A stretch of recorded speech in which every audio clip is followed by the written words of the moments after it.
মা, আমি তো যেমন ডিউটিতে যাই সেরকমই ডিউটিতে গেছিলাম, কিন্তু আমি তো জানতাম না যে আজই হবে আমার শেষ দিন। আমি তো আমার জুনিয়রদের সাথে একসাথে কত গল্প করতে করতে রাতের খাবার খেয়েছিলাম। জানো মা, অনলাইন থেকে অর্ডার করে আনিয়েছিলাম আমার প্রিয় খাবারটা, ওটাই আজ খেয়েছিলাম। তখনও যদি একটু বুঝতে পারতাম এটাই শেষ খাওয়া, এটাই শেষ গল্প। ডিউটির বাঁধনে আমি যখন ক্লান্ত হয়ে গেলাম মা, আমার চোখ দুটো ঘুমে বন্ধ হয়ে যাচ্ছিল, একটু শরীরের ক্লান্তি মেটাতে গেলাম। তখনও যদি বুঝতাম মা সারা জীবনের মতো বিশ্রামে চলে যাব। তখন ভোর রাত, আমি ওয়ার্ডে একা। তখন ভোরের শীতল বাতাসে আমার একটু ঠান্ডা লাগতে আমি লাল চাদরটা ঢাকা দিয়ে একটু চোখ বন্ধ করেছিলাম শুধু। সেই সময়ের অপেক্ষায় থাকা ওরা আমার সাথে, ছি মা, আমার খুব কষ্ট হচ্ছিল জানো তো। অনেকবার আমি বারণ করছিলাম, চিৎকার করছিলাম, বাঁচাও বাঁচাও, কে আছো আমাকে বাঁচাও। কিন্তু কেউ আমার চিৎকার, আমার আর্তনাদ শুনতে পায়নি জানো তো মা।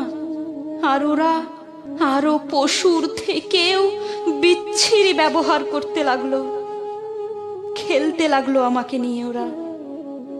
আমি ওদের হাতে পায়ে পড়লাম জানো তো। আমি এটাও বললাম যে আমাকে ছেড়ে দাও, দয়া করে ছেড়ে দাও, আমি কাউকে কিছু বলবো না, আমাকে যেতে দাও।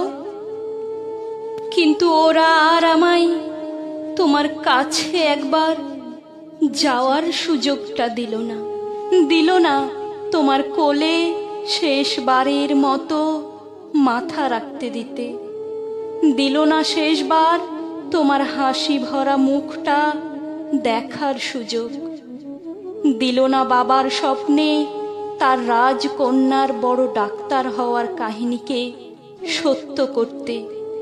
আমার গলা টিপে ধরে, নিজেদের সর্বশক্তি দিয়ে আমার গলা চেপে ধরে জানো মা। আমি অনেক চেষ্টা করছিলাম বাঁচার, কিন্তু হয়তো আজ ভগবানও চায়নি যে আমি হয়তো বেঁচে থাকি। ওই পশুদের শক্তির কাছে আমি হেরে যাই, আমার গলার হাড় ভেঙে যায়। ওরা আমায় এভাবেই ওখানে ফেলে রেখে চলে যায়, ওই বিবস্ত্রভাবে। সকালে সবাই আসে, কিন্তু এ কি, আমি কারো সাথে কোনো কথা কেন বলতে পারছি না? তোমাকেও দেখতে পাচ্ছি, তোমায় কত করে ডাকছি, তুমি শুনতে কেন পারছো না মা আমার ডাক? ও মা, মাগো, এই তো দেখো, দেখো না মা, ও মা, এই তো আমি। তুমি কাঁদছো কেন? কি হয়েছে তোমার? ও মা।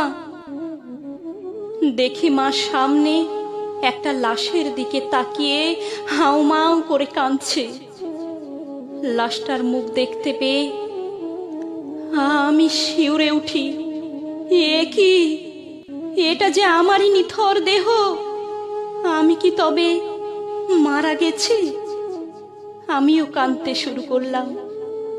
সবাই আমার এই মৃত্যুতে শোকাহত। সারা দুনিয়া আমার মৃত্যুর ঘটনা আপাতত জেনে গেছে, সবাই বিদ্রোহ করছে, কিন্তু আমি আমার নিথর দেহর দিকে তাকিয়ে রইলাম। আমার শেষটা তো আরো ভালো হতে পারত, বলো মা।